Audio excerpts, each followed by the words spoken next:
Bom, agora sim, acho que está gravando. Boa noite, irmãos, amigos, sejam todos muito bem-vindos ao nosso quinto encontro dessa série. Essa série de ensinos básicos, ela já se encaminha para o final, tá? Muito provavelmente nós vamos ter aí hoje mais umas 2 aulas, quem sabe, e depois a gente retorna com um outro tema do qual eu vou tá passando para vocês, tá? Mas sempre da mesma forma, no mesmo dia e a mesma dinâmica. Então, vamos começar com uma oração, para nós aprendermos, ou melhor dizendo, pedir a Deus e a Jesus que ilumine a nossa mente, que expanda a nossa mente, né?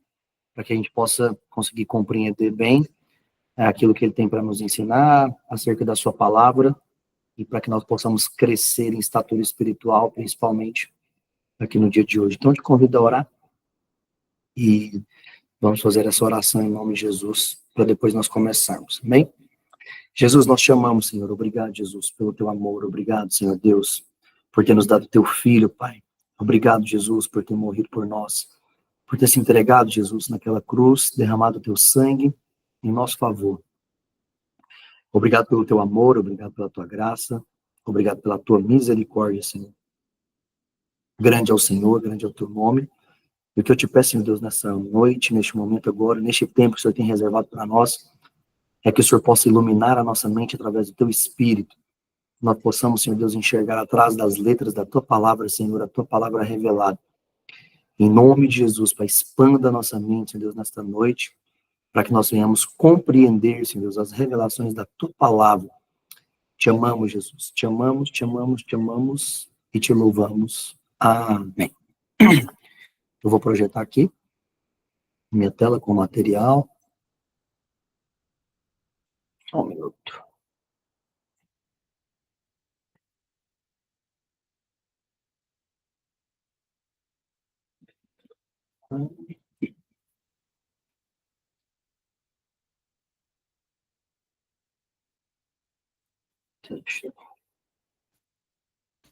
Bom, como eu disse, essa é a nossa quinta aula, nosso quinto encontro.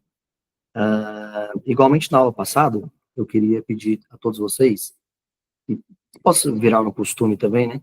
É até estranho falar isso nos dias de hoje, mas que os irmãos possam ter aí nas mãos a sua Bíblia, tá bom? Sua Bíblia. Se possível, a sua Bíblia física, em papel. Eu sei que tem muitos irmãos que gostam da Bíblia digital, mas a Bíblia em papel ela é muito importante para você conhecer sua Bíblia, né? Folhear sua Bíblia, conhecer os livros da palavra de Deus, saber manuseá-los, saber encontrá-los, porque no digital acaba sendo mais fácil, né? Você praticamente uma tela só e uma função de rolar assim, você consegue encontrar os livros de uma forma mais fácil e às vezes na Bíblia de papel a gente se perde. Então, por isso eu queria te convidar para você ter sua Bíblia, por mais que algumas referências eu venha a projetar aqui na tela para você, mas é muito importante você conferir na sua Bíblia, analisar, até mesmo por conta de traduções, né, de textos. Então, eu queria convidar você a ter sua Bíblia por perto. Algumas referências eu não vou conseguir trazer aqui no material, porque senão ia ficar muito extenso. Então, algumas eu vou citar e vou comentar em cima dessas referências bíblicas. E ao passo que eu for citando essas referências e comentando em cima delas, você pode aí procurar na sua Bíblia, ler junto, acompanhar junto, e isso vai trazer para você, sem dúvidas alguma, muito conhecimento e vai te familiarizar com a sua Bíblia, tá? Por isso que eu disse que é até estranho a gente falar isso hoje em dia, né? Porque antes de termos as Bíblias eletrônicas, digitais, tínhamos apenas as Bíblias em papel. Mas as Bíblias digitais também são importantes em alguns momentos, né? A gente não tem a Bíblia, às vezes, física na mão e a Bíblia digital, ela nos ajuda. Mas se você puder ter sua Bíblia aí por perto, vai ser muito importante para você acompanhar não só as referências bíblicas que eu trago aqui no material, mas também todas as referências bíblicas que eu vou citar aqui, tá bom? Então, sejam todos muito bem-vindos, tá? Nós somos da Igreja O Verbo, eu gosto sempre de falar sobre isso, e nessa primeira série de aulas básicas eu sempre vou fazer menção aqui do nome da nossa igreja, para nos identificarmos, né, quem nós somos. Nós somos uma igreja afiliada, que temos uma filiação nos Estados Unidos, E temos uma unidade aqui em Goiânia e outra em Uberlândia, temos irmãos aqui na sala de Uberlândia e de Goiânia também. Então, sejam todos muito bem-vindos, você que não é da nossa igreja, muito bem-vindo, você que ainda não é cristão, se você estiver aqui, muito bem-vindo também, e todos nós estamos aqui para aprendermos juntos da palavra de Deus, tá bem? Então, muito obrigado pela sua presença. Eu sempre gosto de falar também, né, de onde eu estou tirando os ensinamentos. É claro, irmãos, que a Bíblia não está aqui, né, nessa tela, por uma questão óbvia, porque tudo que nós falamos aqui estão baseados na Bíblia, tá? Então, nós não substituímos o texto bíblico por qualquer outro material. Isso eu fiz questão de falar lá na nossa primeira aula, nós chamamos lá quinta aula. Então, na primeira aula, eu destinei um tempo ali só para falar sobre isso, tá? Então, nós não substituímos, em hipótese alguma, a Bíblia Sagrada por qualquer outro tipo de material produzido pela nossa igreja. Então, a Bíblia não está citada aqui por questões óbvias, porque sem a Bíblia, porque sem a Bíblia nós não estaríamos nem aqui, tá bom? Então, esses ensinamentos que eu vou passar hoje para vocês, algumas pessoas já conhecem muitas coisas das pessoas que estão aqui na sala que eu sei, outras conhecem, mas nem tanto, e quem sabe eu vou falar de algumas coisas aqui que você ainda não aprendeu acerca do tabernáculo, porque essa é a nossa segunda aula sobre coisas básicas do tabernáculo, tá? Na aula passada, eu comentei algumas coisas, nós entramos em algumas partes introdutórias ali do tabernáculo, mas hoje nós vamos ter uma aula somente sobre este tema, e eu já expliquei na aula passada o porquê estudamos, né, e daqui a pouco eu vou comentar um pouquinho também por que nós estudamos o tabernáculo, mas os ensinamentos de hoje, eles estão baseados em ensinos da irmã Hicks, que é uma pessoa que fundou a nossa igreja, uma mulher de Deus, uma mulher muito preciosa, que teve a sua mente muito iluminada, né, pela palavra de Deus, e também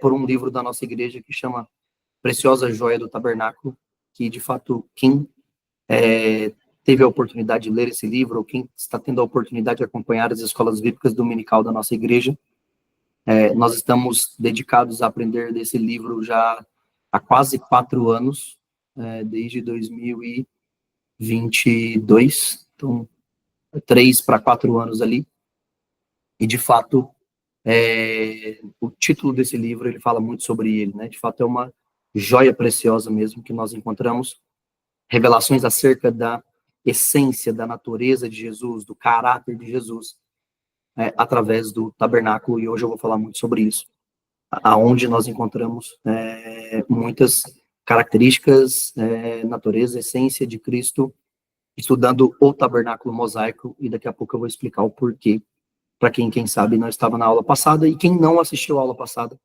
eu sugiro que você assista, tá? Não precisa sair aqui da sala agora, mas assista a aula passada para que você não venha perder nenhum detalhe sobre essas aulas introdutórias, bom? Bom, esse é uma referência que eu quis deixar aqui, né, sobre onde nós encontramos a construção do tabernáculo. Então, falei sobre isso aqui na aula passada, e é muito importante vocês terem essas referências, tá? Sobre o tabernáculo mosaico, onde você encontra na Bíblia. Então, você vai encontrar, basicamente, nessa referência, de Êxodo 25 até o capítulo 31, e depois você vai encontrar no mesmo livro de Êxodo, mas dos capítulos 36 até o capítulo de número 39. Existe uma pausa aqui entre o capítulo 32 e o capítulo 35, e essa pausa se dá muito por conta daquele episódio, né, que a maioria das pessoas conhecem, quando é que o povo de Israel está adorando o bezerro de ouro. Moisés sobe o monte, e quando ele desce pela primeira vez, ele encontra o povo de Israel adorando o bezerro de ouro, e ali inicia-se uma pausa acerca das questões do tabernáculo, e isso volta lá no capítulo 36. Basicamente, a divisão é assim: do capítulo 25 ao capítulo 31, são orientações de Deus acerca de como seria construído, né, e de como que teria que ser o tabernáculo.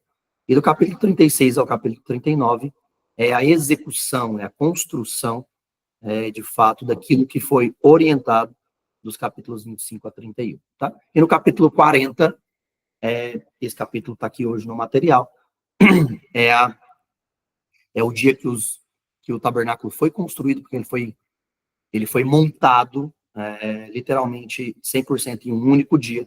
É claro que ele não foi construído os seus móveis em um dia só, mas ele foi montado em um único dia, e esse dia está registrado em Êxodo capítulo 40.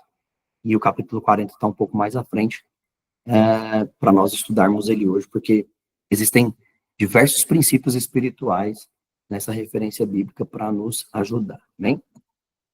Bom, aqui é uma das imagens que eu trouxe para ilustrar esse grande empreendimento, né, esse tabernáculo. Aqui mais para frente tem outra, e aqui tem outra.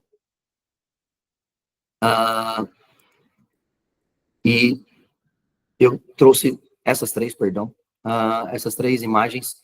Ora eu vou trabalhar nessa, ora eu vou trabalhar nessa, ora eu vou trabalhar nessa, mas que todas as três estão em referência à mesma coisa, que é o tabernáculo mosaico, mas as três se completam, então fica mais fácil para nós entendermos algumas coisas e algumas situações reveladas da palavra de Deus, usando uma ou outra referência, tá?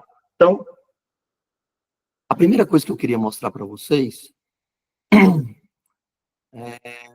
não sei se eu vou usar essa imagem, eu vou usar essa imagem aqui, tá? Vou usar essa imagem aqui para mostrar para vocês. Embora essa imagem aqui mostre a disposição das tribos de Israel, depois que o tabernáculo foi construído, mas ela nos ajuda a ter uma visão mais ampla daquilo que eu quero comentar no primeiro momento. Os motivos pelos quais nós estudamos tabernáculo, nós já dissemos aqui na aula passada, recapitulando de forma bem rápida. Primeiro, porque está na Bíblia, e se está na Bíblia, Deus deixou lá para que nós possamos ler e estudar e aprender. Segundo, porque Paulo diz em 2 Timóteo capítulo 3, 16 e 17, que toda a Escritura é inspirada por Deus e é proveitosa para nos ensinar, nos redarguir, nos corrigir e nos instruir em justiça, para que todo homem de Deus seja perfeito em suas obras. Então, se toda a palavra de Deus é divinamente inspirada, o livro de Êxodo é inspirado, e nós encontramos o tabernáculo no livro de Êxodo. Então, essa escritura tem algo a nos ensinar, nos redarguir, nos corrigir e nos instruir em justiça de alguma forma, tá? Então, eu comentei bastante sobre essa questão do porquê estudar o tabernáculo mosaico, e um dos motivos, que é o terceiro ponto que eu quero trazer aqui na minha fala, é que o tabernáculo mosaico no Antigo Testamento, ou seja, entende-se Antigo Testamento, a antiga aliança, antes de Jesus ter sido manifestada em carne, porque Jesus já havia sido criado, Jesus já existia, tá? Antes dele chegar aqui na Terra, antes dele ter sido se materializado, manifestado em carne, houveram algumas figuras que representou Jesus aqui na Terra, antes dele vir manifestado em carne. E o tabernáculo foi, quem sabe, do Antigo Testamento, a maior figura, a maior sombra, a maior representatividade de Jesus no Antigo Testamento tenha sido o tabernáculo mosaico, tá? Nós já aprendemos há umas 2 aulas atrás sobre a questão do pecado, e nós vimos que o pecado é a única situação que faz separação entre o homem e Deus. Então, quando o homem peca, eu tinha trago um slide, uma figura representando exatamente isso, houve um abismo, criou-se um abismo que separou o homem de Deus, e aí foi necessário alguém religar, né? Fazer ligação, ou ligar novamente o homem a Deus. E como no Antigo Testamento ainda não era tempo de Jesus ser manifestado, Deus, ele levava mensagens, ele trabalhava com o seu povo chamado Israel, apresentando figuras, apresentando tipos de Cristo, ou coisas ou pessoas que representavam Cristo no Antigo Testamento, tá? Então, um dos motivos pelos quais nós estudamos tabernáculo aqui na nossa igreja é porque ele foi uma figura, vou fazer um Fzinho aqui, uma figura de Cristo. Esse F é figura e esse C é de Cristo. Então, ele representou Cristo no Antigo Testamento. E se ele representou Cristo, ele cumpriu o papel de Cristo. E qual foi o papel primordial que o tabernáculo cumpriu no Antigo Testamento acerca de Jesus? Ou seja, aonde foi que o tabernáculo representou ou substituiu Jesus até a sua manifestação?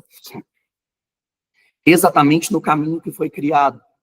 Porque, eu vou mudar aqui de cor, só para ficar mais clara a visão de vocês. É exatamente no caminho onde foi criado, porque o tabernáculo nada mais era do que um caminho de volta a Deus. Bom, antes disso, nós estamos falando de um tema, irmãos e amigos e queridos, que, assim, são vários mundos dentro de uma figura só. Então, daqui, a gente pode extrair milhares de ensinamentos e milhares de princípios bíblicos, e aqui eu não estou sendo exagerado, tá? Então, pode ser que eu deixe de comentar alguma coisa aqui que você já saiba sobre o tabernáculo, mas é por conta de limitação de tempo mesmo, e para não ficar tão cansativo. Mas eu preciso explicar isso, eu preciso falar sobre o tabernáculo, porque ele é um padrão de crescimento espiritual, ele é um padrão de caminho espiritual até Deus. E esse padrão desse caminho espiritual está estabelecido não só no tabernáculo, mas ele está estabelecido de Gênesis a Apocalipse por Deus. Você consegue ver a figura do tabernáculo. Por exemplo, Paulo, quando escreve a carta aos Romanos, ele tem como pano de fundo os móveis do tabernáculo. Do capítulo 3 até o capítulo 7, do capítulo 8, e por assim vai, até o 15º capítulo de Romanos, porque o capítulo 16º, ele simplesmente faz alguns agradecimentos, ele está fechando a carta. Então, do capítulo 3 até o capítulo 15, Paulo teve como pano de fundo os móveis do tabernáculo. Então, esse padrão de crescimento espiritual e os princípios espirituais estabelecidos dentro desse empreendimento, dentro desses móveis, dentro desse lugar, estão estabelecidos por toda a Bíblia. Por isso que eu estou dizendo que é um mundo de conhecimento, é um mundo de aprendizado que você consegue retirar daqui, tá? Então, algumas coisas que eu vou citar aqui, não entenda como algo limitado, mas é porque eu tenho uma limitação de tempo aqui, e eu não posso entrar nas minúcias desse conteúdo. Eu acabei de dizer agora há pouco, nós estamos para completar de 3 a 4 anos estudando esse tema nas escolas bíblicas dominical da nossa igreja. Então, veja, é impossível, perdão, eu entrar em todos os detalhes em 1h30 de aula, tá? Então, eu vou ter que pular alguns detalhes aqui, mas a minha ideia é trazer um quadro grande acerca do tema, ou seja, você ter uma visão básica e geral acerca deste tema. E se você tiver interesse de saber as minúcias, você pode entrar no canal do YouTube da nossa igreja. Depois eu vou pedir os irmãos para postarem lá no canal, ali na nossa comunidade, o canal do YouTube, já com a playlist de todas as aulas. A gente tem em vídeo e áudio, e temos também material em apostila de todas as aulas até aqui sobre este tema, tá? Ali você vai encontrar as minúcias das minúcias dos detalhes de tudo sobre esse empreendimento. Mas vamos lá. Bom, esse era um caminho. Deus, ele simplesmente estabeleceu um caminho de volta para o homem. Porque quando Adão peca, ele peca e ele cai de uma posição. Como assim? Adão, ele estava nessa posição, eu vou desenhar aqui um bichinho aqui, um homenzinho. E aqui existe a região do Éden, tá? Só a título de figura mesmo.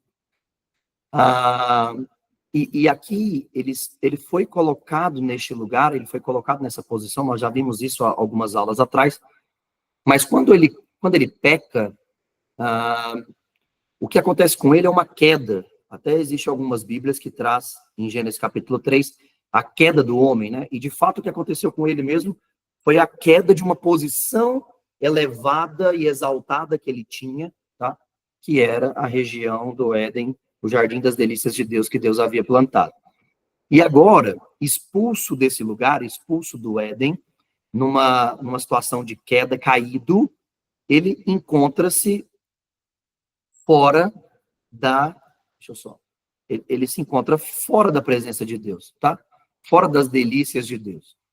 E agora, o que Deus faz para esse homem? Deus, ele vem e recria, ou ele cria um novo caminho para que o homem possa voltar à mesma posição espiritual que ele tinha antes. Em algumas aulas aí atrás, eu disse que o Jardim do Éden, ele era muito mais espiritual do que físico. E quando você vai estudar sobre aquele jardim, você tem isso de forma muito clara. Por exemplo, o fruto da árvore do conhecimento do bem e do mal fez o homem cair espiritualmente. Era um fruto físico, mas que também era espiritual. E às vezes você pode pensar assim, poxa, o negócio é meio difícil de entender. Mas não é. Vou te dar um exemplo muito prático sobre algo que nós praticamos hoje, que é físico e é espiritual ao mesmo tempo. Por exemplo, a ceia, né? Na grande maioria das igrejas, ontem foi o dia de ceia, e não foi diferente na nossa igreja. Ontem foi o dia de ceiarmos.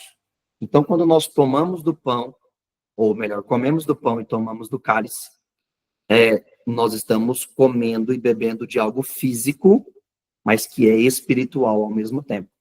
Então, veja, é uma analogia para você entender ali o jardim do Éden.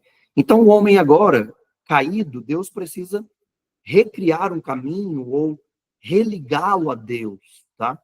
Então, o tabernáculo, ele cumpriu exatamente essa função. Exatamente essa função. Por quê? Porque o tabernáculo, ele tinha uma porta, e essa porta estava localizada aqui, e daqui a pouco eu vou entrar nesse detalhe, ela era a única porta desse lugar, e o homem, o sacerdote, os da tribo de Levi, eles entravam por essa porta.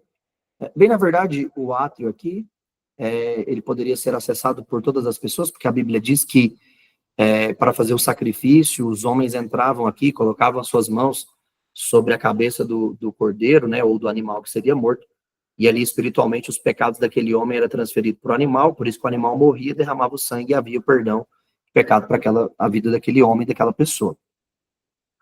Então, só que eles entravam por aqui, né, que era a única porta, e veja, para chegar até aqui, porque só aqui a presença de Deus era derramada, ou só aqui a presença de Deus era visitada através da nuvem de fogo, né, através da nuvem de glória, perdão.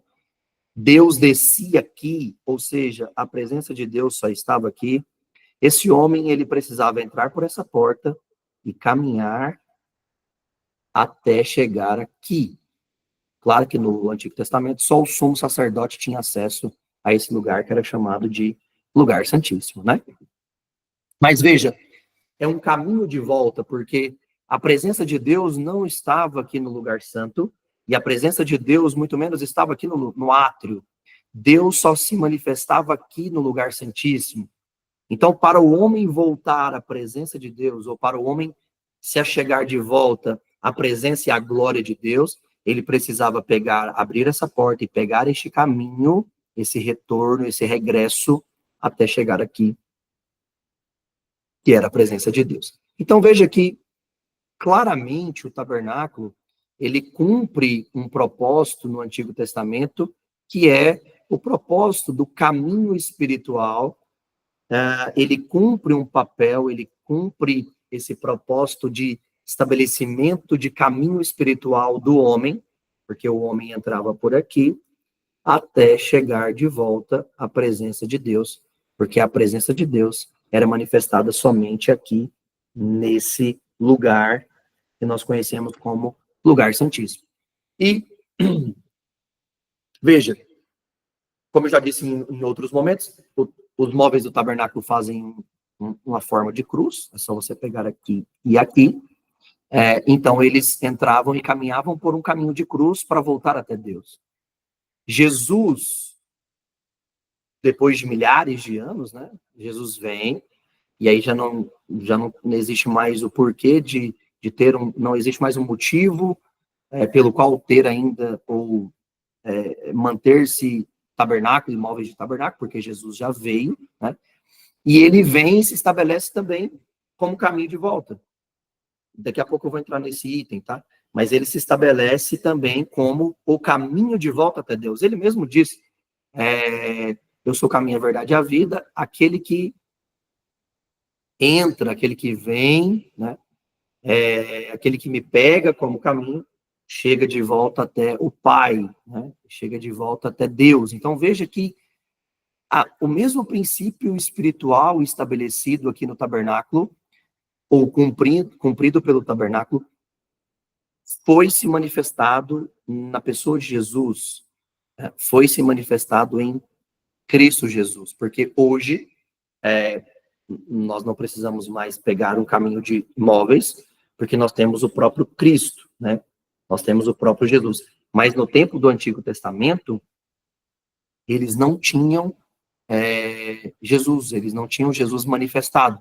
Então eles tinham só essa sombra, eles tinham só essa figura, eles tinham só essa representatividade de Jesus aqui, através dos móveis desse grande empreendimento que Deus mandou Moisés construir, ok? Então, deixa eu mudar aqui um pouquinho de tela para que nós possamos enxergar uma outra divisão aqui. Acho que essa vai ser melhor. Bom, provavelmente eu devo ter comentado isso na aula passada, mas comentando novamente aqui com vocês. Esse tabernáculo, ele era dividido em 3 partes, tá? A primeira parte é essa parte aqui, ó, de fora, onde eu vou marcar aqui para vocês, tá? Que era chamada de átrio. Era uma parte que não tinha cobertura, essa parte aqui, o sol iluminava durante o dia, a nuvem da mesma forma durante a noite, e era um espaço aberto, por isso que em algumas bíblias é chamado também de pátio, tá? Pátio e átrio é o mesmo local, não são locais diferentes. Por que eu estou ressaltando isso? Porque eu já vi um pregador aqui do Brasil, até muito famoso, inclusive, falar que o tabernáculo foi dividido em 4 partes, que era o pátio, o átrio, o lugar santo e o santo dos santos. Não, a Bíblia não dá base para isso, tá? Na verdade, pátio e átrio é o mesmo lugar, está se referindo à mesma coisa, e esse grande empreendimento ele era dividido em 3 partes. A primeira parte é o átrio, a segunda parte é essa parte aqui, ó, que era chamada de lugar santo, e a terceira parte era essa partezinha aqui do final, onde tinha a arca, para quem já conhece um pouco a imagem do tabernáculo, que era chamado de lugar santíssimo, tá? Então, parte 1, parte 2, parte 3. Veja, um único lugar, porque o que marca a existência do tabernáculo é exatamente, deixa eu mudar de cor aqui, é exatamente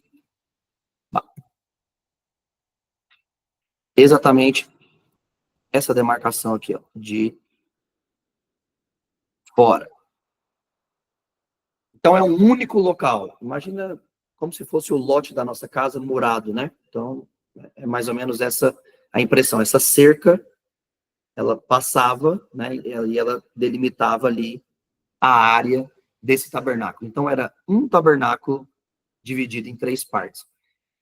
Se agora há pouco eu disse que o tabernáculo é uma figura de Cristo no Antigo Testamento, e ele representou Cristo no Antigo Testamento, e ele é dividido em 3 partes, logo, Jesus também precisa ser dividido em 3 partes. E Jesus foi, e ele é até hoje, né? Dividido em 3 grandes partes. E ele mesmo diz isso para nós. Essa é uma referência que eu não tenho aqui, como eu disse lá no início.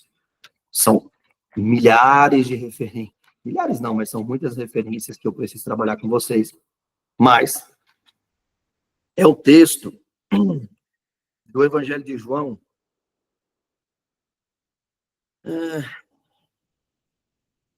João capítulo 9. Deixa eu conferir aqui.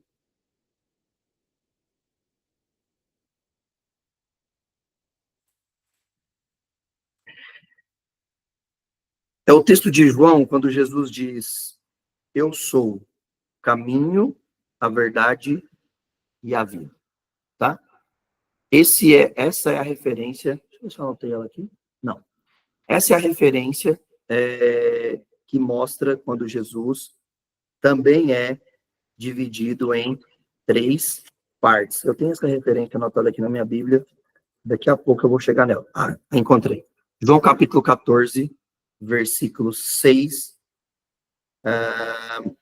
Versículo 6. João 14, versículo 6.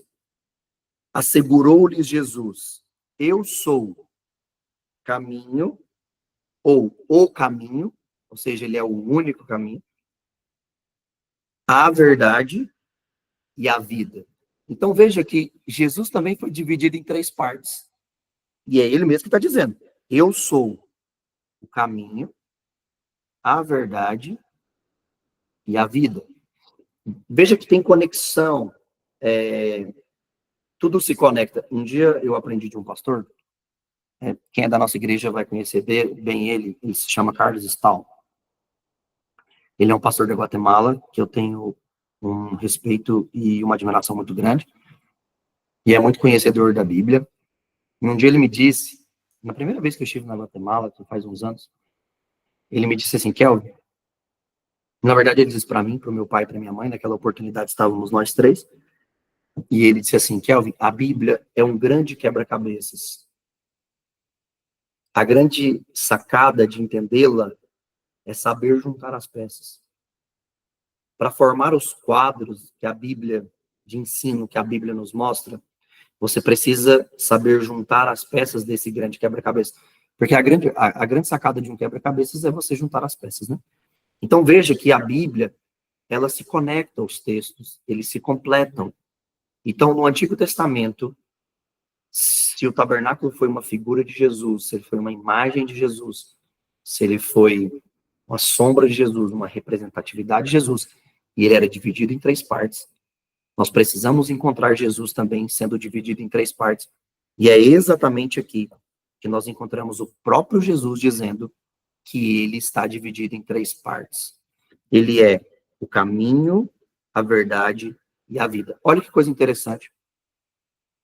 Tanto que isso é um mar de ensino. Isso não estava no meu script agora, mas eu me lembrei de uma coisa que eu falei lá na primeira aula, que eu ia mostrar para vocês.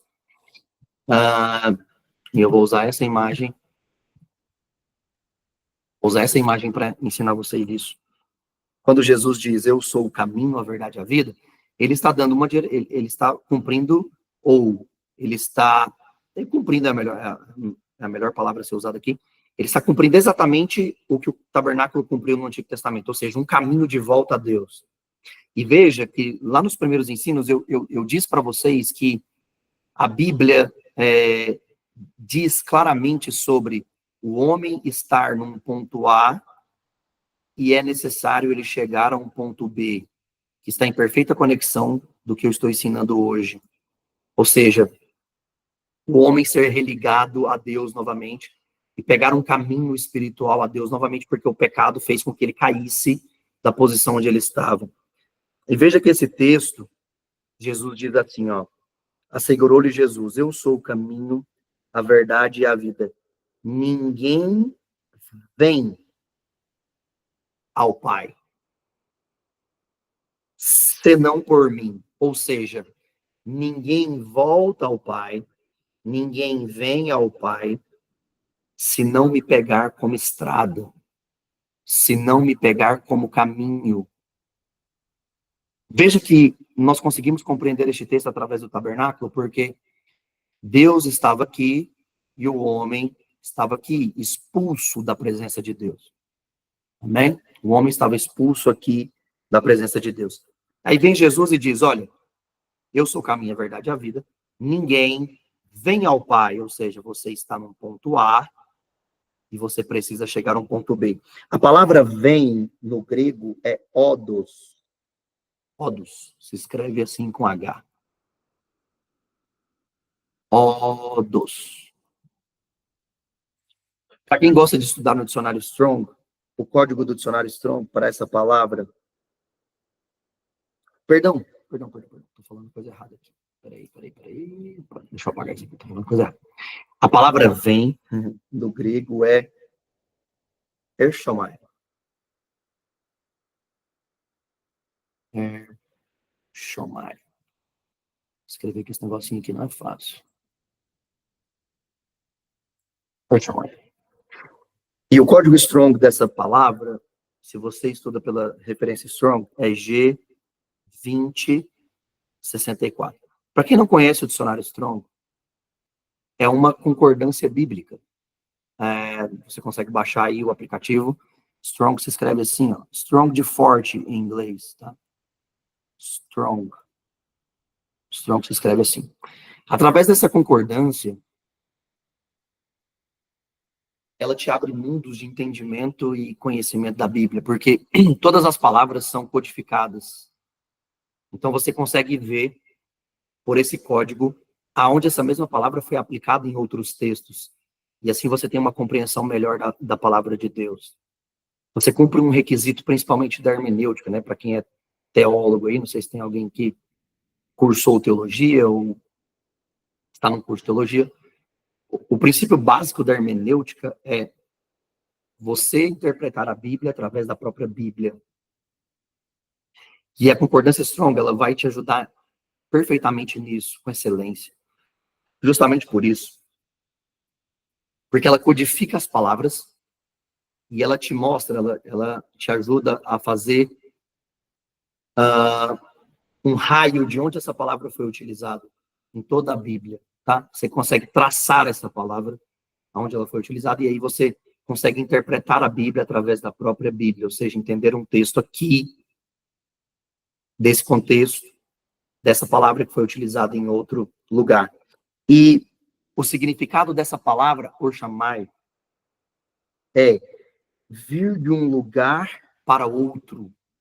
Ou seja, quando Jesus diz, em João capítulo 14, versículo 6, ninguém vem ao Pai senão por mim, ou seja, ninguém chega ao Pai se não me pegar como caminho. Essa palavra vem, é Orchamai, e essa palavra significa vir de um lugar para outro lugar, que é exatamente o que está desenhado aqui. Nós estamos aqui, ponto A, né? Localização A. E nós queremos chegar na localização B, que é voltarmos para a presença real de Deus, ou voltarmos para o lugar aonde Adão caiu, voltar à posição espiritual que Adão tinha, né? Nós precisamos pegar esse caminho de volta. Então nós pegamos quem como caminho para chegarmos nessa posição? O próprio Jesus, porque é isso que ele está dizendo. Vir de um lugar, ou seja, desse ponto, para outro lugar. E ele diz, ninguém vem ao Pai. O Pai está aqui, nós estamos aqui. Ninguém vem ao Pai, senão por mim. Ninguém volta ao Pai. Ninguém chega ao Pai novamente, se não me pegar como caminho.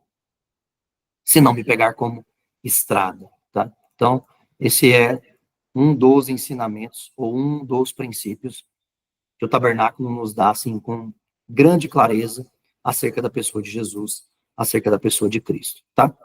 Mas, voltando aqui,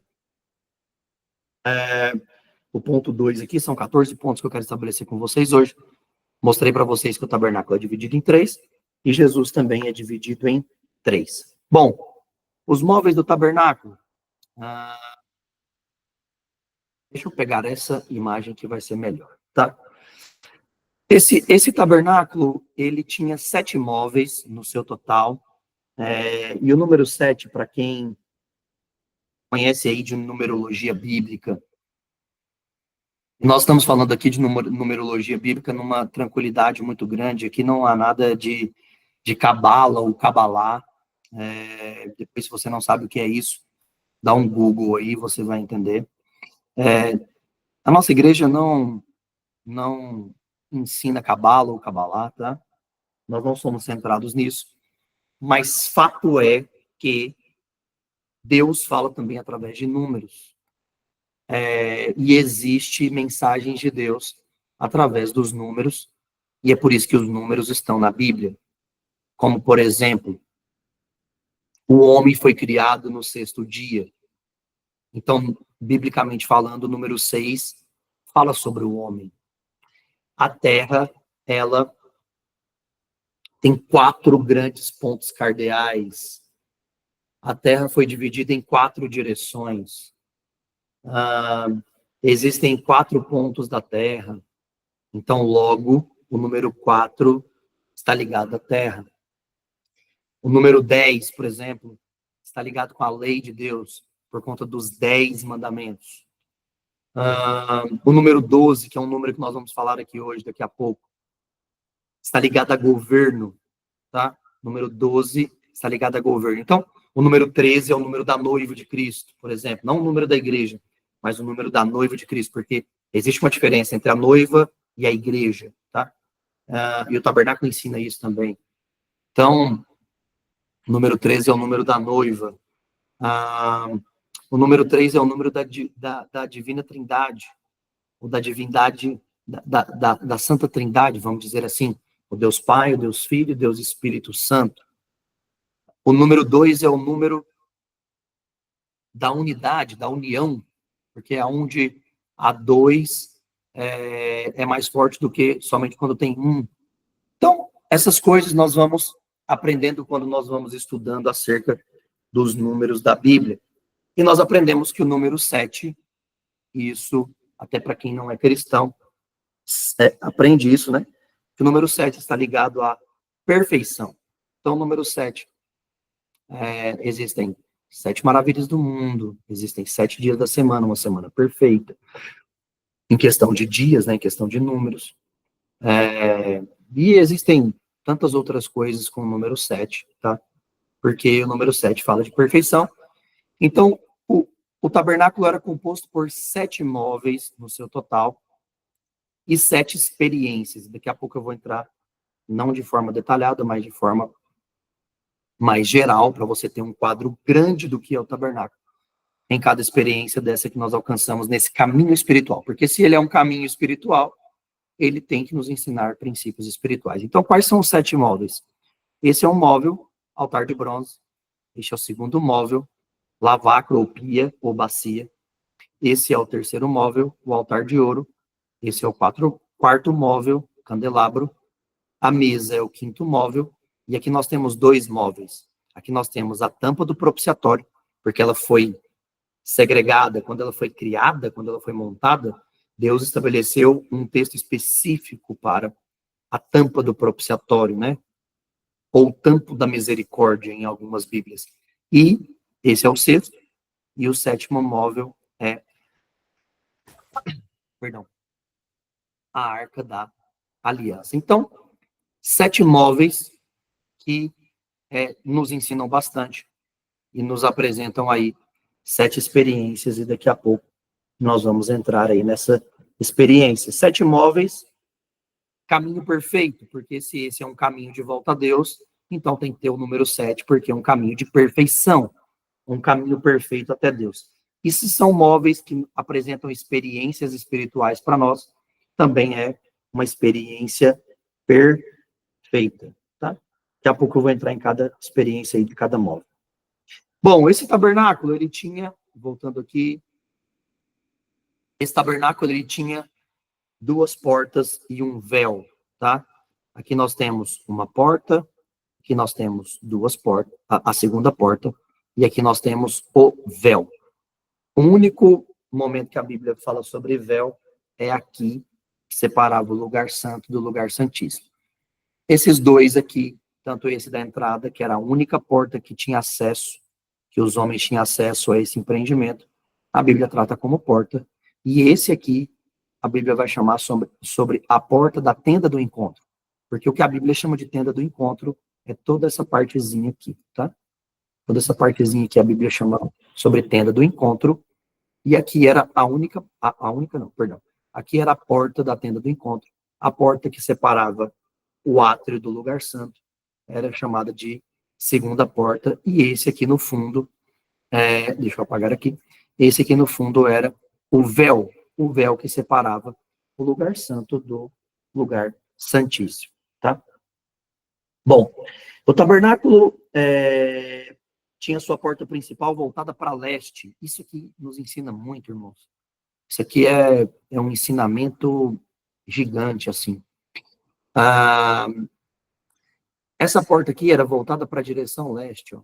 Eu já devo ter dito isso aí em alguns momentos, tá? Como que nós sabemos disso? Eu vou mostrar duas referências aqui para vocês que nos ensina isso, tá? Uma está em Êxodo 27, dos versículos 13 a 16, e a outra está em Ezequiel, capítulo 44, versículo 1.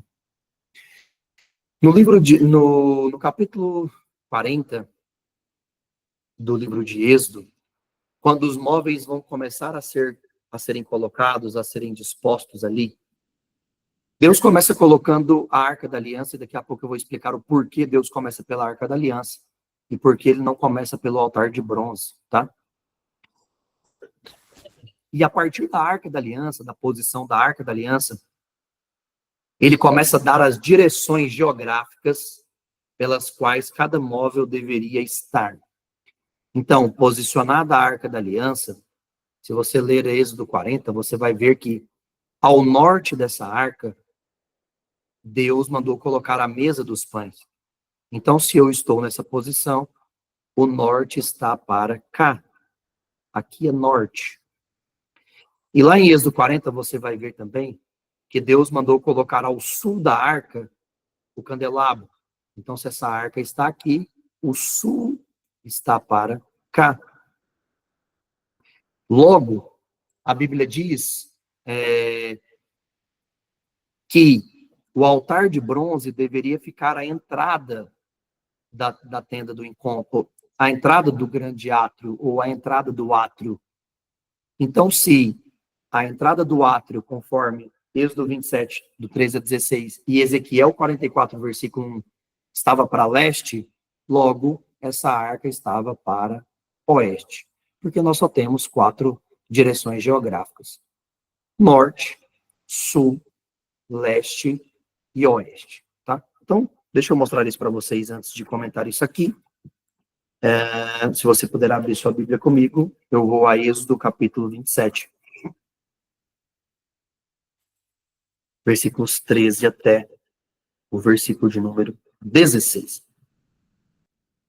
A partir do versículo 9, a Bíblia está falando sobre a construção do átrio, que é exatamente esse ambiente aqui.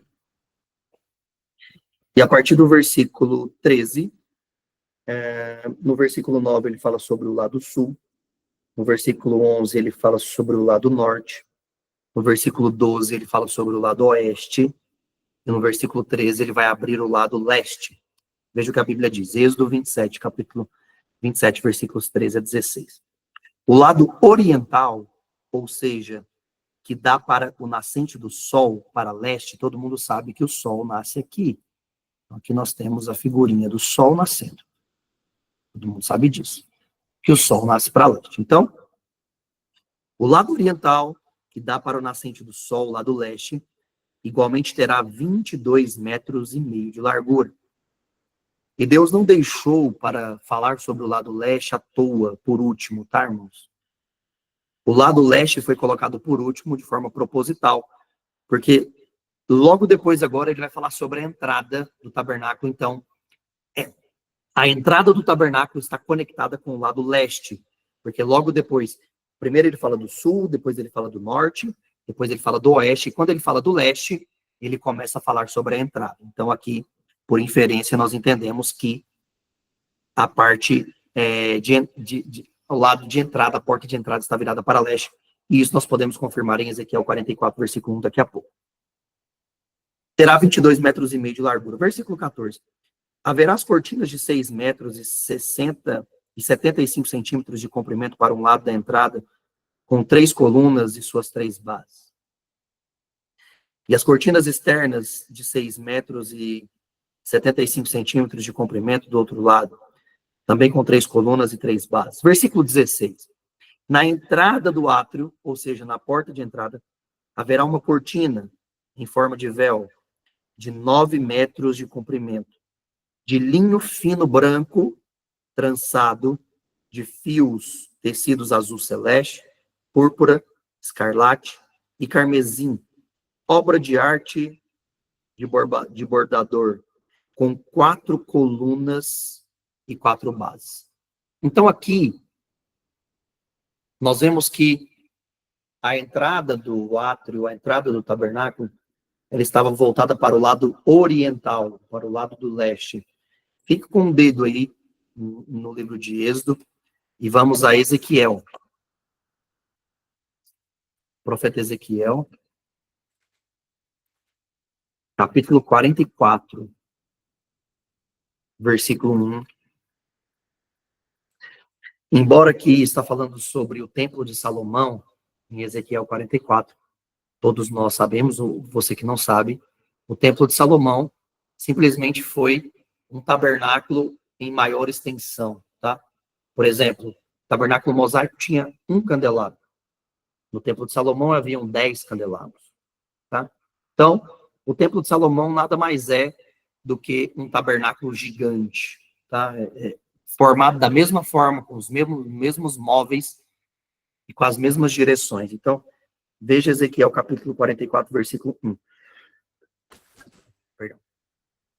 Logo depois, aquele homem me trouxe de volta para o portão externo do santuário, que dava para o oriente. Veja, o portão externo do tabernáculo, o portão externo do santuário, o portão externo da casa, o portão do lado de fora, exatamente esse portão aqui, ó, essa porta, que dava para o oriente, ou seja, do lado leste da área do templo, mas o portão estava trancado. Então, através dessa referência, fica ainda mais claro, né? Lógico que Êxodo já está claro aqui para nós, mas em Ezequiel 44 fica ainda mais claro que essa porta estava voltada para leste. E muito provavelmente eu já devo ter comentado isso aqui, mas a grande questão é, por que Deus estabelece a porta de entrada do tabernáculo para leste? Qual é a mensagem que Deus está passando? O que Deus quer dizer com isso? Por que não poderia ser para oeste? Por que essa entrada não poderia ser para sul? De igual forma, por que não poderia ser para norte? Simplesmente pelo fato de que, quando o homem foi expulso do Jardim do Éden, vamos a essa referência, Gênesis capítulo 3, quando o homem foi expulso do Jardim do Éden, a Bíblia diz que ele foi expulso pela porta da frente, pela porta de entrada.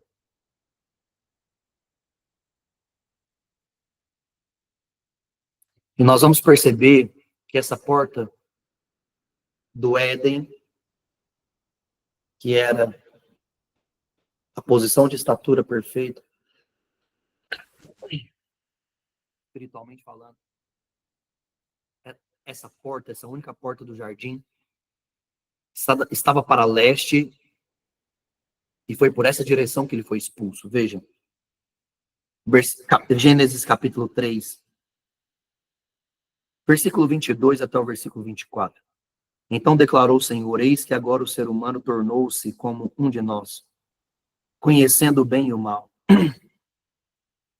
Não devemos permitir que ele também estenda a sua mão e tome do fruto da árvore da vida, e comendo-o possa viver para sempre. Por isso o Senhor expulsou o ser humano do jardim do Éden, e fez que ele lavrasse a terra da qual havia sido formado. Deus baniu Adão e Eva, e no lado leste do jardim do Éden, estabeleceu seus querubins e uma espada flamejante, que se movia em todas as direções, evitando assim que alguém tivesse acesso à árvore da vida. Então veja,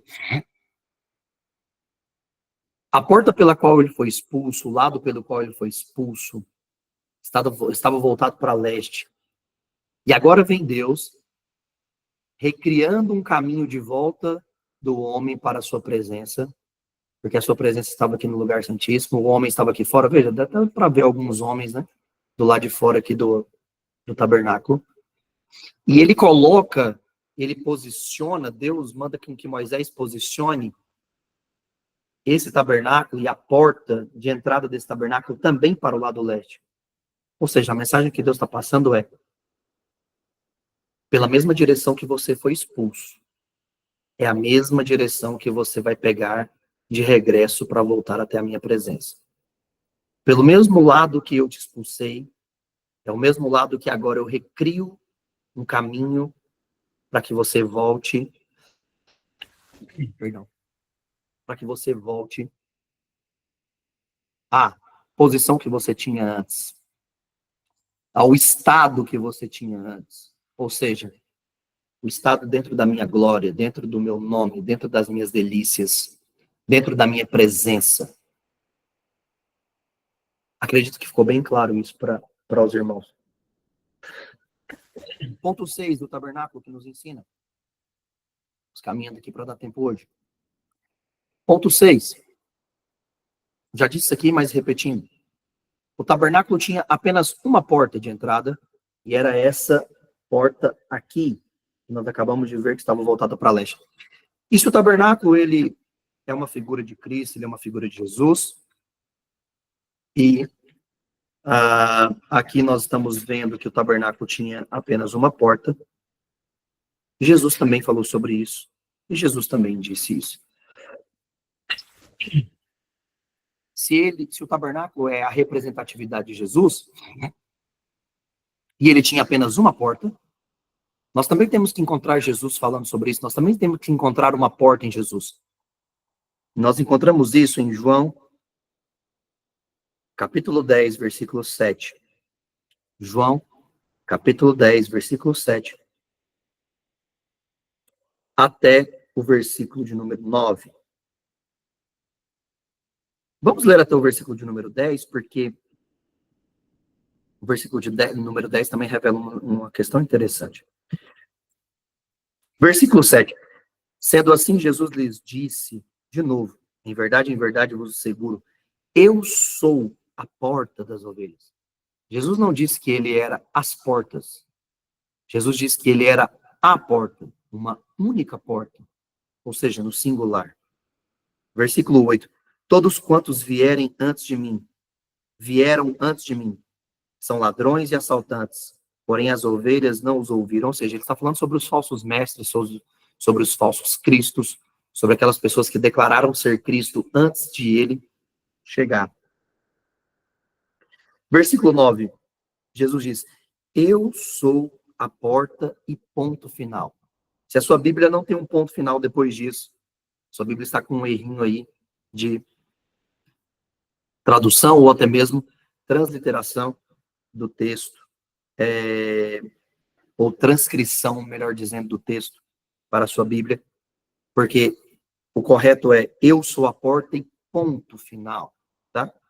Então, mais uma vez, Jesus se mostra, se apresenta como essa única porta de entrada, ou seja, como única porta, e o tabernáculo, como sua representação, ele também tinha uma única porta, e essa porta era aqui, e era por onde os sacerdotes, os homens escolhidos por Deus para trabalhar nesse grande empreendimento, eles entravam por essa única porta aqui, que era a única porta de entrada.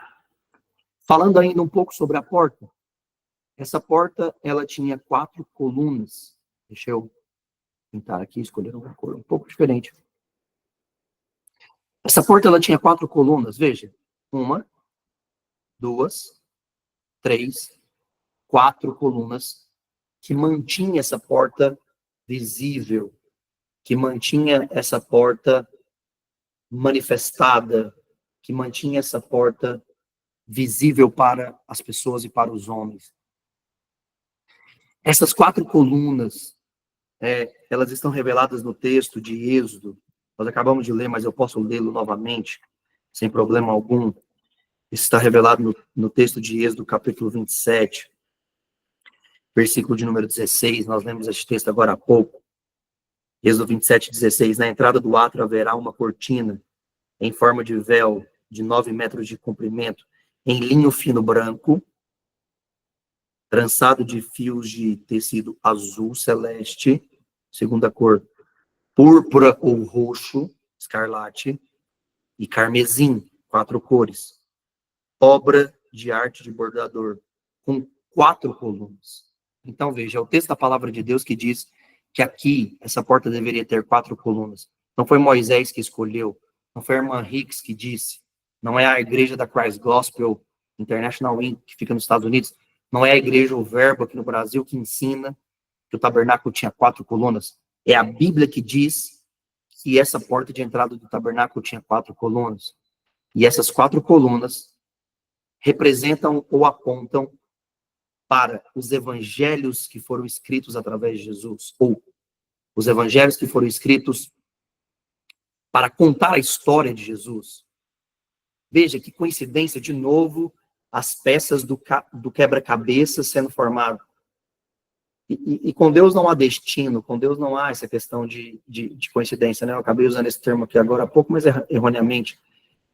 Tudo são peças desse grande quebra-cabeça se juntando.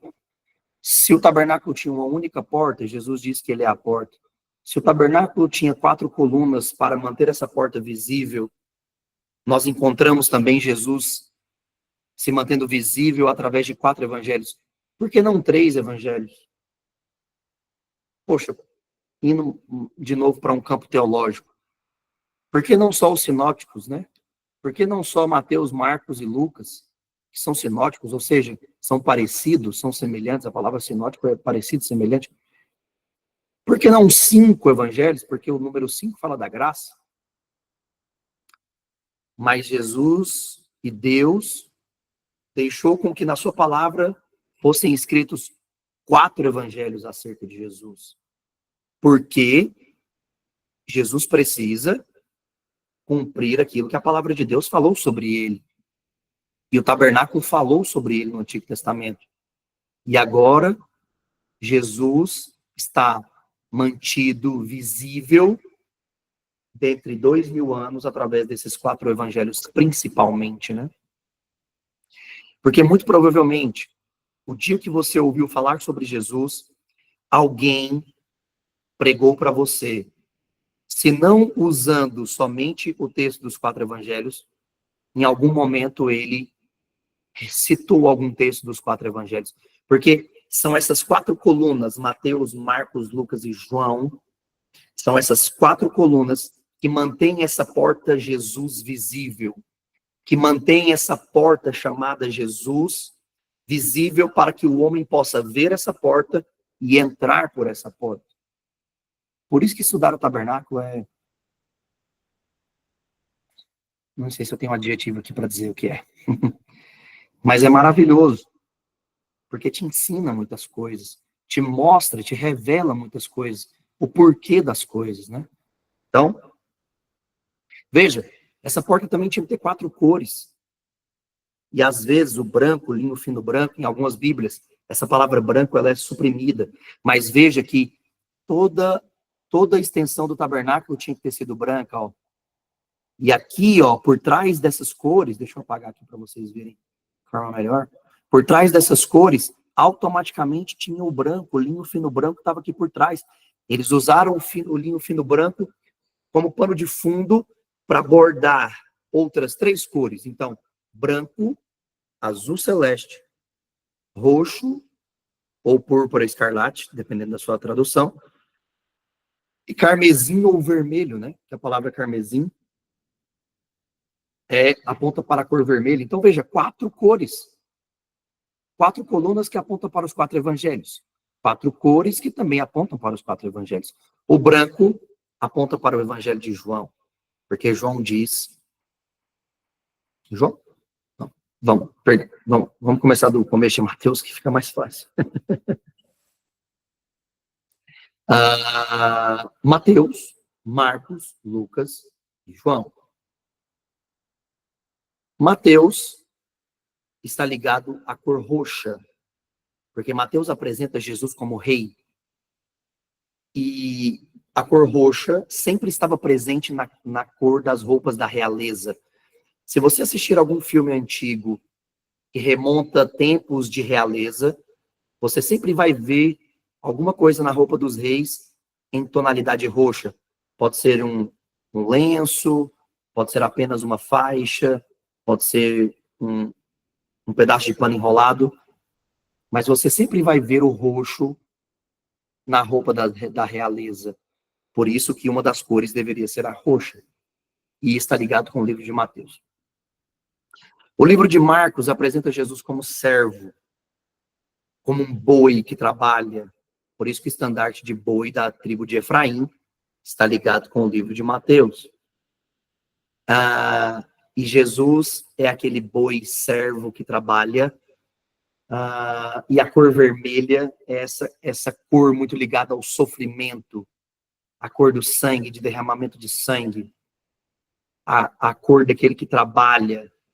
Então, se você quiser saber isso nas minúcias, vá ao canal do YouTube da igreja, os materiais que nós temos em digital, tá? Que você vai ver as minúcias, inclusive das palavras hebraicas. Aqui eu só estou fazendo um repasso. Então, o vermelho está ligado com o livro de Marcos. O branco está ligado com o livro de Lucas, porque Lucas diz que Jesus é o Filho do Homem. Então, Mateus diz que Jesus é rei, Marcos diz que Jesus é servo, e Lucas diz que Jesus é o Filho do Homem, e como Filho do Homem, ele é apresentado com as suas roupas brancas, tá? É assim que João Batista o vê como Filho do Homem, ou semelhante ao Filho do Homem, e as suas vestes brancas, as suas vestes que brilham no fino branco. Então está ligado com o livro de Lucas. E o azul celeste está ligado com o livro de João, porque João vem dizer que Jesus não é só aquele que está manifestado em carne, mas é aquele que estava no céu. Veja, João capítulo 1, versículo 1. E Jesus era Deus, o verbo estava com Deus, e ele era Deus, estava no céu. Então, azul celeste, aquele que vem do céu. Veja, as 4 cores também conectadas com os 4 evangelhos de Jesus. E agora, caminhando para os móveis, eu quero usar ainda essa imagem. Vou apagar aqui essas cores. Eu quero usar essa imagem aqui rapidamente para falar dos móveis. O caminho foi construído a partir da Arca da Aliança, ou seja, o caminho, veja, ó, eles entravam por aqui, entravam, caminhavam, até chegar aqui. Por isso que Jesus diz, vem, caminha comigo, vem e me segue. Por isso que Paulo diz que nós estamos correndo uma corrida. Por isso que Paulo diz que nós somos atleta cristão, que nós temos um caminho, uma jornada a percorrer. E veja que eles caminhavam do lado de fora até a presença de Deus. Por quê? O ápice era aqui, tá? A presença de Deus, onde a presença de Deus era derramada na Arca da Aliança. Mas quando Deus criou este caminho, Deus não criou este caminho tomando por primeiro móvel estabelecido o altar de bronze. Embora o altar de bronze seja o primeiro móvel quando você entra no tabernáculo.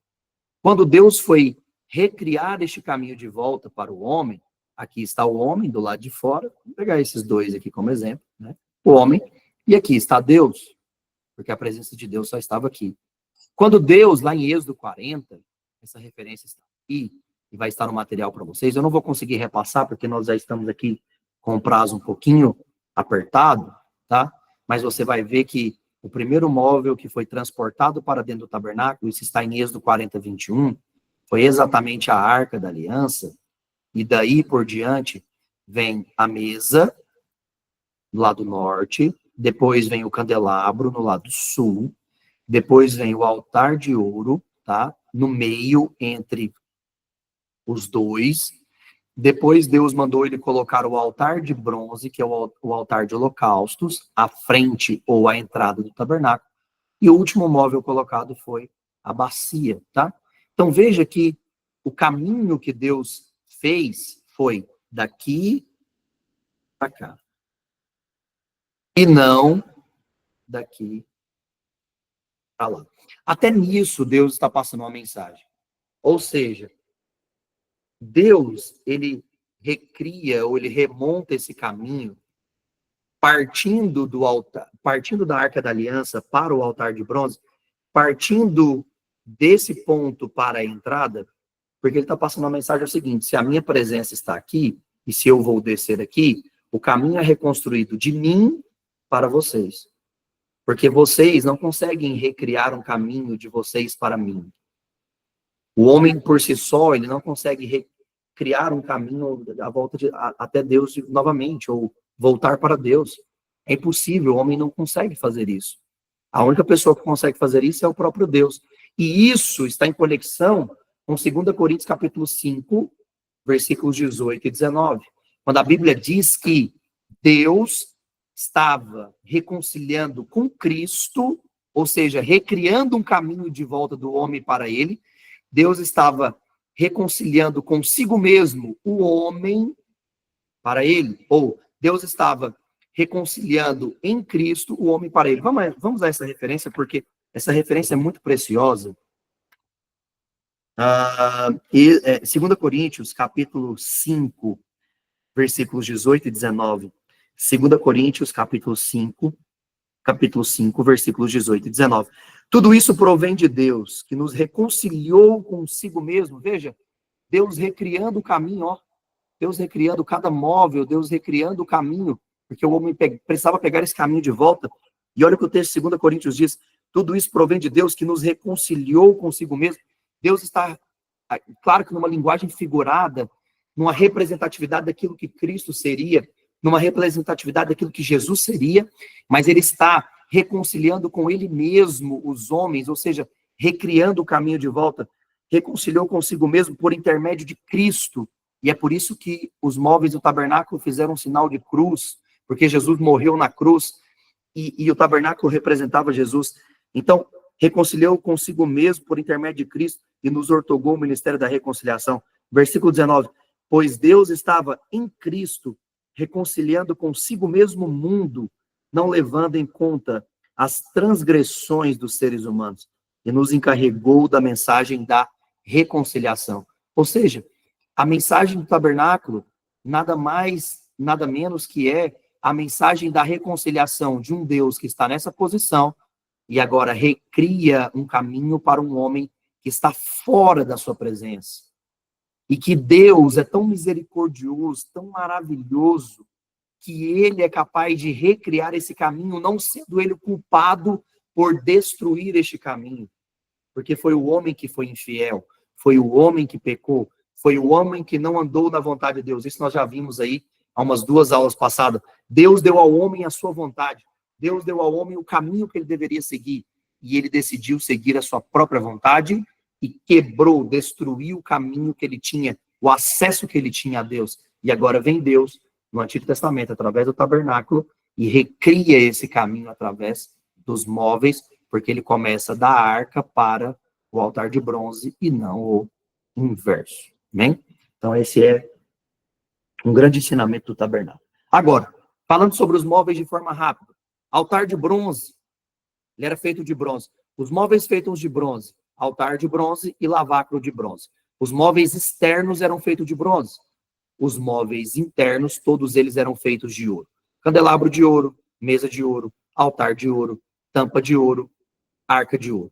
Isso revela muito, tá? Isso revela muito. Isso revela graus de crescimento espiritual. Esse é um tema que nós vamos trabalhar no futuro, não é uma aula básica, essa já é uma aula um pouco mais avançada, mas isso revela graus de crescimento espiritual, porque o bronze não é mais valioso do que o ouro.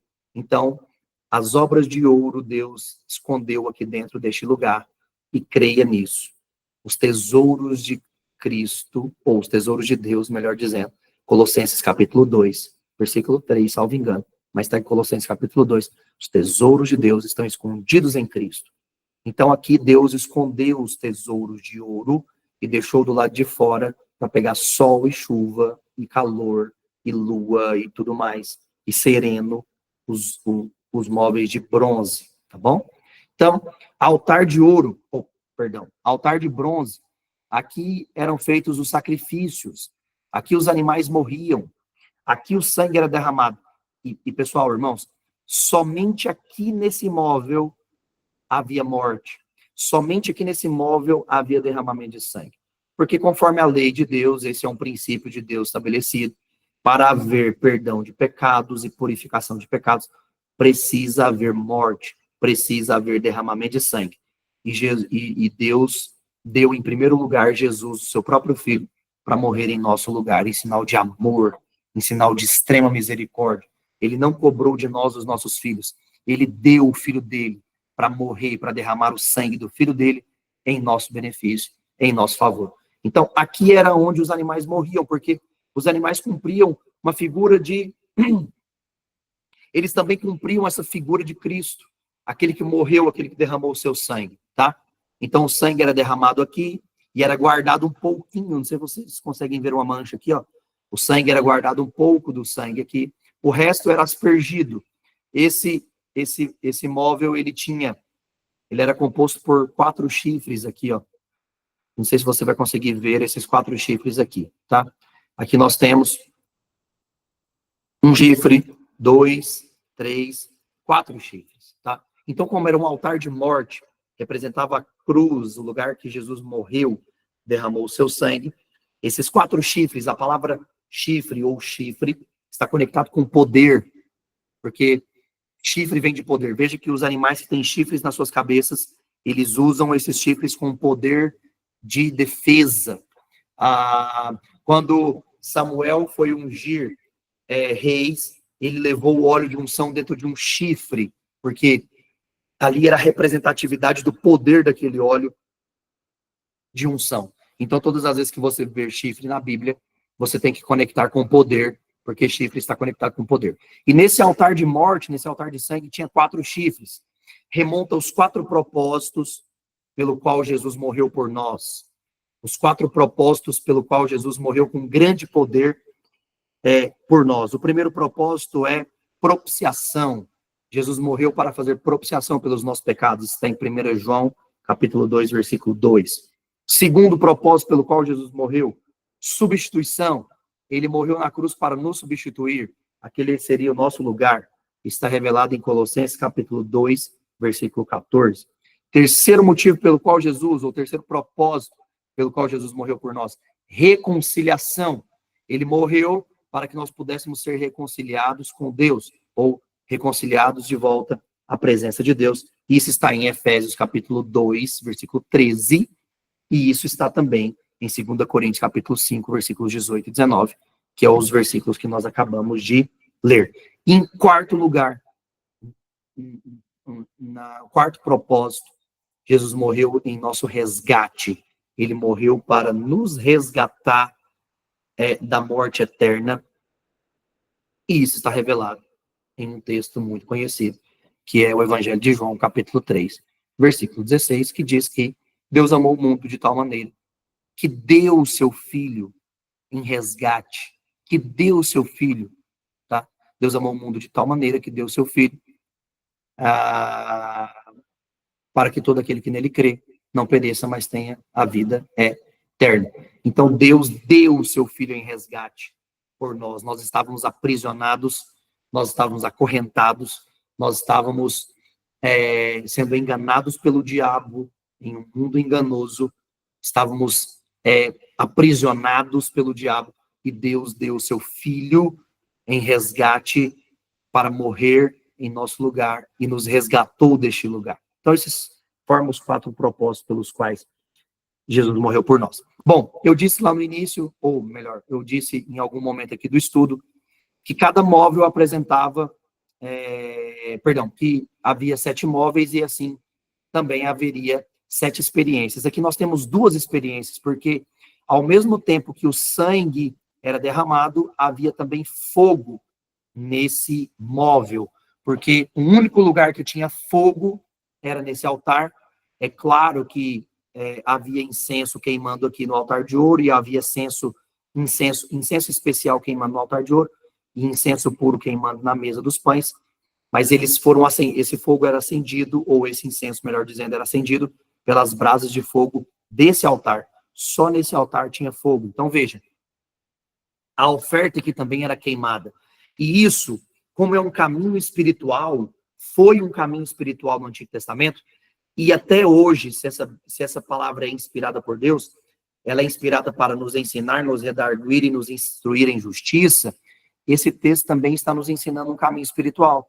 Porque quando nós entramos por essa porta chamada Jesus, a primeira experiência que o ser humano tem com Jesus é a experiência da salvação através do sangue de Jesus. Eu não consigo ter experiência do batismo com o Espírito Santo e evidência de falar em línguas, por exemplo, se eu não tiver a experiência da salvação, se eu não tiver o sangue de Jesus em mim.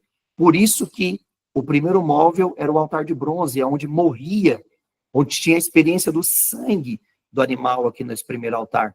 Porque todo ser humano, a primeira experiência que ele tem com Jesus é a salvação. Se você ouvir por aí que alguém diz assim, eu falei em línguas antes de ser salvo, mentira, engano.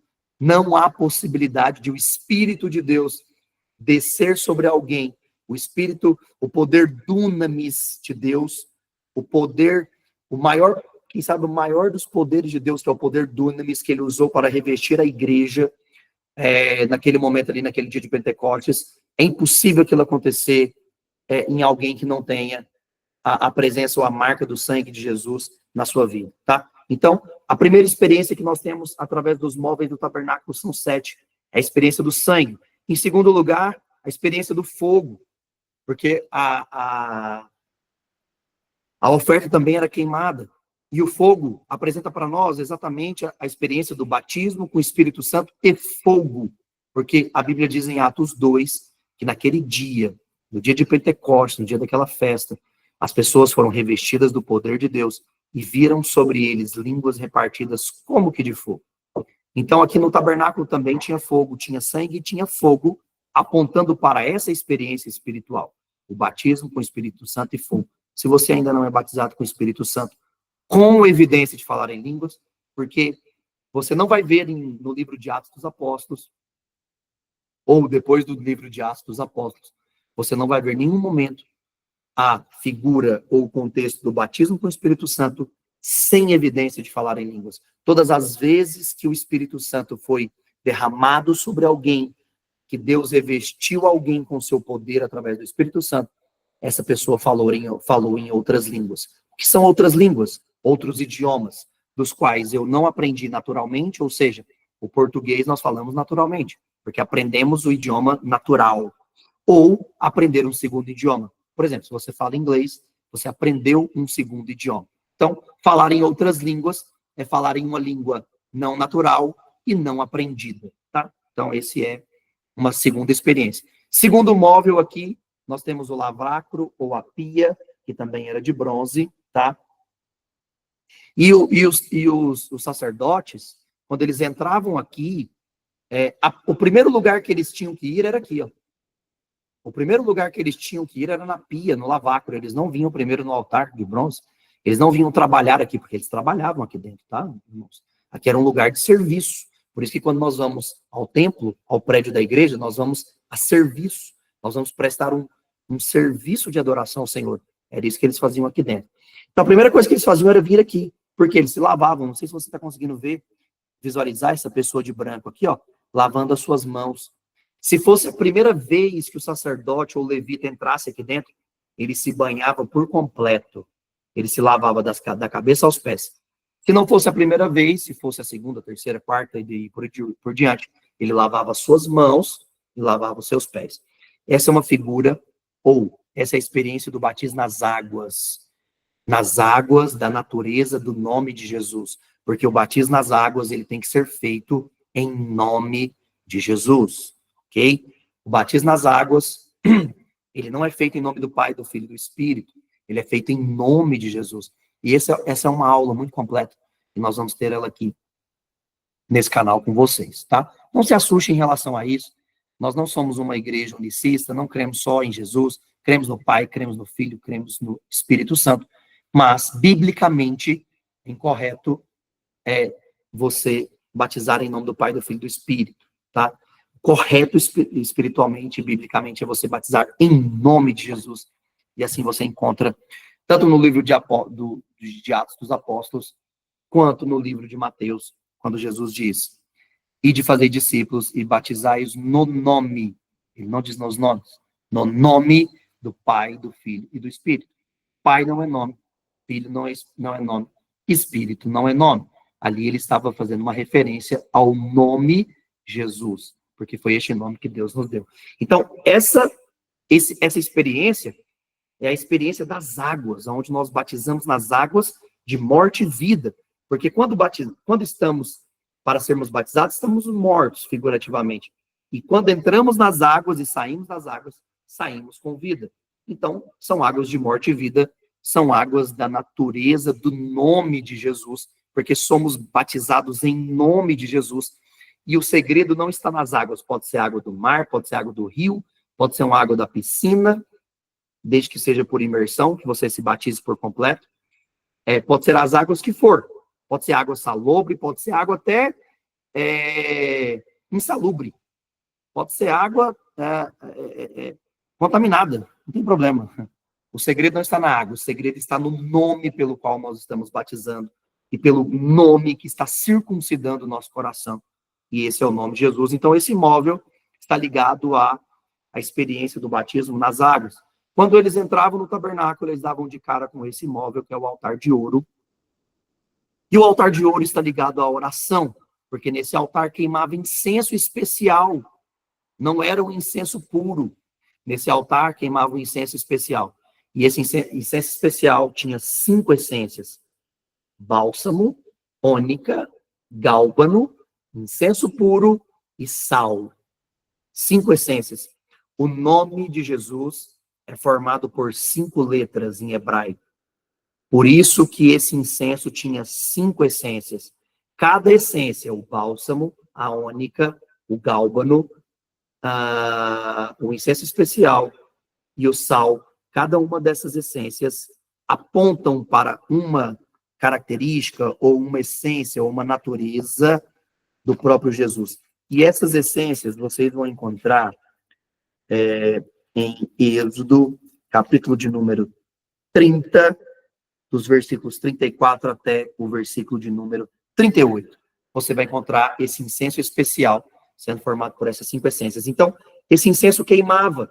E a Bíblia diz em Apocalipse, capítulo 5, versículo 8, que incenso são orações dos santos.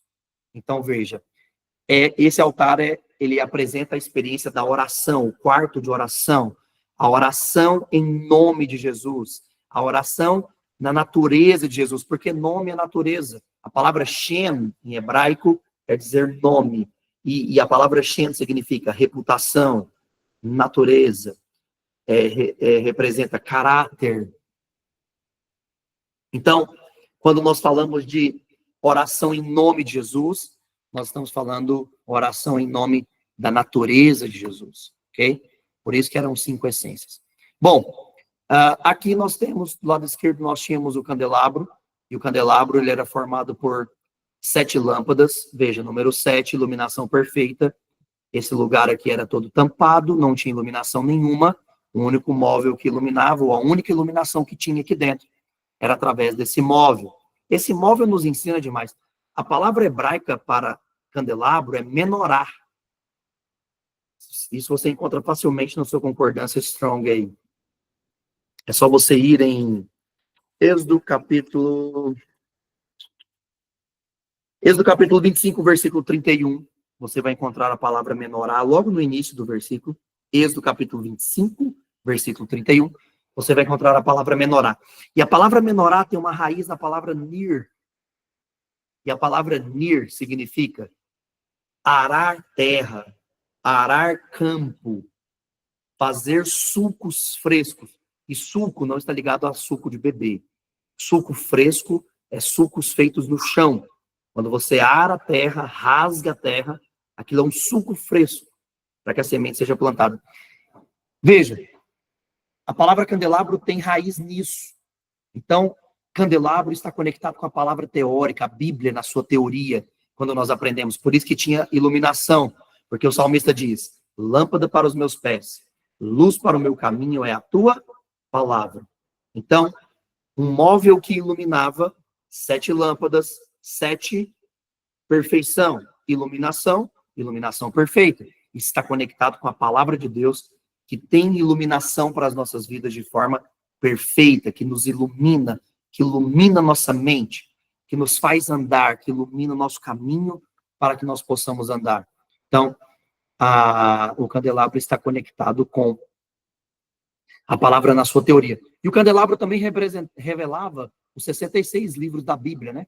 Do lado, pegando a sua haste principal, para o lado esquerdo, nós tínhamos ali 39 botões, flores e amêndoas, e a outra parte tinha 27. Ou seja, a quantidade de livros no Antigo Testamento, 39, mais 27 no Novo Testamento, formam 66 livros da Bíblia, ok? Isso é um estudo muito lindo, muito maravilhoso. Do outro lado, nós tínhamos a mesa dos pães, que representa as experiências, porque tinham 12 pães em cima dessa mesa, e os sacerdotes comiam desses pães, eles precisavam comer desses pães. Eram 2 fileiras de 6, tá? Eu acho que aqui representa, aqui, ó, aqui tem representatividade melhor aqui, ó. São 2 fileiras de 6 pães, e eles comiam desses pães. E Jesus diz, eu sou o pão vivo que desceu do céu. Então, Jesus é o nosso pão e nós precisamos comer deste pão, ou seja, a experiência da palavra. Enquanto que o candelabro é a palavra teórica, aqui nós temos a palavra na sua experiência, ou seja, nós comemos da palavra, nós temos experiência daquilo que aprendemos na teoria. E só há crescimento espiritual quando nós juntamos teoria com prática. Ou seja, eu aprendo e pratico. E o próprio Jesus diz que o homem sábio é aquele que ouve a sua palavra e pratica a sua palavra. E o homem tolo, aquele que não é sábio, é apenas aquele que ouve a sua palavra, mas não coloca por obra a sua palavra, não pratica a sua palavra, ok? Então, aqui é o móvel que apresenta para nós a nossa 6ª experiência, que é a experiência de comer a palavra, a experiência de colocar a palavra em obra, de viver esta palavra, né, de colocar essa palavra em prática. E a 7ª experiência está revelada na Arca da Aliança, que é estar debaixo do governo total de Deus, que é estar debaixo do governo da direção total de Deus, ok? Porque a arca, ela representava isso, ela dava direção para o povo. Isso você vai encontrar em Números, capítulo 10, versículo 33, por exemplo, a arca sendo usada para dar direção ao povo de Deus, e dando direção para um lugar de descanso.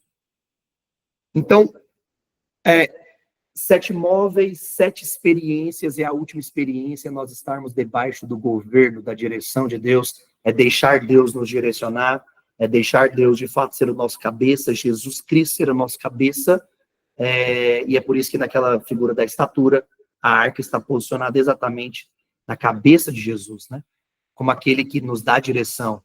Porque quando nós estamos aqui, no átrio, espiritualmente falando, quando nós estamos aqui vivendo a experiência do sangue, nós somos novos convertidos, nós não somos direcionados, ou nós não queremos a direção completa de Deus, nós não queremos ser direcionados pura e única e exclusivamente pela palavra de Deus. Nós queremos tomar os nossos próprios caminhos, nós queremos tomar a nossa própria direção. Nós ainda somos crianças espirituais, nós vamos aprender isso aqui. Nós ainda somos nenéns espirituais, então eu quero tomar o meu próprio caminho, eu quero tomar a minha própria direção. Eu não quero entender muito bem o que a palavra diz. Mas quando nós vamos caminhando nesse caminho espiritual e nós chegamos aqui nós queremos a direção de Deus. Aqui é a direção de Deus que vale. Aqui é o nosso cabeça quem direciona as nossas vidas. Porque alcançamos crescimento espiritual. Alcançamos estatura espiritual propriamente dita para deixar Deus nos governar. Isso é o tema da próxima aula. Esse é o tema da próxima semana. Adiantando que na próxima semana nós não vamos ter aula, porque eu tenho uma reunião aqui em Goiânia, na nossa igreja, e essa reunião está marcada para segunda-feira, então nós não vamos conseguir. Então nós vamos regressar na outra semana. Amém? Eu espero que você tenha crescido, eu espero que você tenha aprendido, Essa aula estará disponível no canal da igreja amanhã no YouTube, em nome de Jesus, se assim Jesus quiser, para que você possa revê-la, para que você possa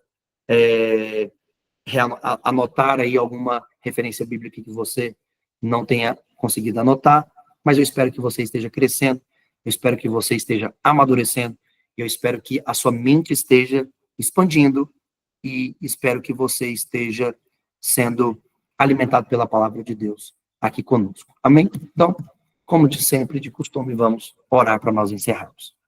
Jesus, nós te amamos, Senhor. Obrigado pelo teu amor, obrigado pelo teu cuidado, obrigado pela tua graça. Obrigado, Jesus, pela tua misericórdia, obrigado por este tempo, Senhor, que o Senhor tem nos dado. Grande é o seu nome, Pai. Maravilhosa é a tua presença, Senhor. Obrigado, obrigado, obrigado, obrigado, obrigado, obrigado. Grande é o Senhor, Pai. Obrigado por este momento. Obrigado, Senhor, por nos ensinar a tua palavra, nos ensinar o teu caminho. Pai, obrigado por iluminar a nossa mente, Pai, nesta noite. Grande é o Senhor, Pai. Nos dê uma noite abençoada, uma semana abençoada, dias abençoados no teu Filho. É assim que nós te pedimos e te agradecemos. Amém. Deixa eu parar a gravação aqui.